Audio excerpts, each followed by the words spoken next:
Eh, 365 ayat 1 masalah perampasan. Jadi pelakunya inisialnya adalah GR, umur 32 tahun, dengan modus pelaku membunuh diri korban di salah satu tempat keramaian di wilayah pasar di wilayah Wajo, dan akhirnya melakukan pengambilan salah satu handphone.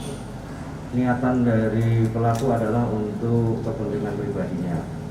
Jadi untuk pelaku sudah kita amankan dengan barang bukti satu buah handphone, dan yang digunakan adalah kendaraan.